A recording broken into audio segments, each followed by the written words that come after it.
Dans la vie d'une entreprise, il peut arriver qu'une situation de conduite addictive émerge. La personne concernée voit la qualité de son travail impactée et l'employeur ne sait pas forcément comment réagir. Il est alors important de pouvoir se faire accompagner par des organisations expertes dans la résolution de ce type de situation. La vidéo que vous apprêtez à voir vous résume les étapes principales de ce type de collaboration.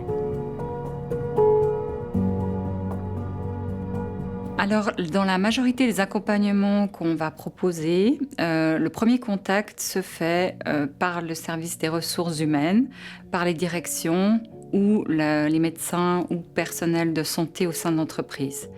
Les situations qui nous sont régulièrement relatées, en fait, dans nos accompagnements, ont démarré la plupart du temps avec un changement de comportement qui est remarqué par l'équipe, les collègues ou le supérieur hiérarchique de l'entreprise. Alors, les personnes accompagnées nous décrivent beaucoup de sentiments de honte, beaucoup culpabilisent et énormément ont finalement très peur de ce qui est en train de leur arriver et savent qu'elles ne peuvent pas continuer comme ça. Je buvais de l'alcool tous les jours. Il m'était pratiquement impossible d'enseigner sans boire. J'avais toujours besoin d'un certain niveau d'alcoolémie pour fonctionner. Au plus fort de ma consommation, il m'arrivait de boire dès le petit déjeuner de la vodka pour que l'odeur d'alcool ne soit pas trop forte. Tout cela constituait également un stress permanent. Je devais cacher mon comportement, ne pas faire d'erreur. Au début, j'aimais travailler parce que je travaillais avec mon ami. Nous consommions ensemble pendant le service. Nous étions de bonne humeur, nous rions avec les clients. Mais très vite, ma consommation pendant le travail est devenue excessive et je ne pouvais plus passer une journée sans alcool ni cocaïne. Il existe différentes phases, en fait, dans l'accompagnement qu'on peut proposer. La première phase, c'est vraiment ce qu'on appelle la phase de bref conseil. Et là, c'est vraiment important d'être à l'écoute et de pouvoir conseiller, coacher les personnes qui ont besoin d'avoir une direction, un conseil, une formulation. Donc après cette étape du bref conseil, on va pouvoir reprendre avec les responsables de l'entreprise l'analyse de leurs besoins. Est-ce qu'ils ont ce qu'il faut pour aller de l'avant avec leurs employés et mettre en place un accompagnement de leur côté, intramuros, ou alors ils auront besoin d'un accompagnement spécialisé de nos services et à ce moment-là, on va prendre rendez-vous pour passer à la troisième étape. À partir de cette rencontre, qui est une rencontre tripartite, les objectifs vont être discutés, vérifiés et on va émettre une recommandation s'ils sont atteignables en ayant entendu les objectifs de l'employé, les objectifs de l'employeur. Et on va se mettre d'accord sur un engagement pour accompagner la personne à remplir ses objectifs. J'étais en contact avec un conseiller en addiction. Les thèmes récurrents étaient mon surmenage, mon perfectionnisme, mon besoin de reconnaissance et bien sûr l'alcool qui y était associé.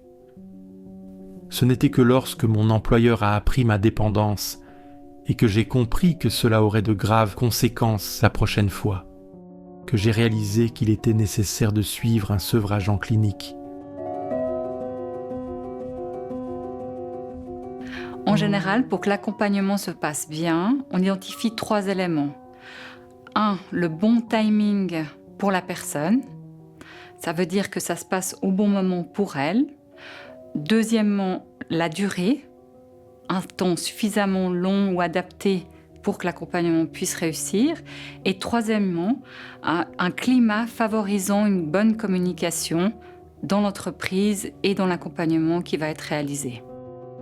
Cela fait 2 ans et demi que je suis en thérapie par rapport aux addictions. Je travaille désormais 2 jours par semaine dans le domaine du paysagisme. Depuis que je ne consomme plus pendant le travail, je me sens comme une nouvelle personne. Je suis à nouveau performante, concentrée et heureuse d'exécuter mon travail avec soin. Lorsque je me suis sentie suffisamment stable, j'ai repris une vie normale. Je savais qu'il fallait absolument que je conserve cette stabilité. Je me suis donc fixé comme objectif de persévérer chaque semaine, notamment grâce au groupe d'entraide et au rendez-vous chez le psychiatre ou le conseiller en addiction.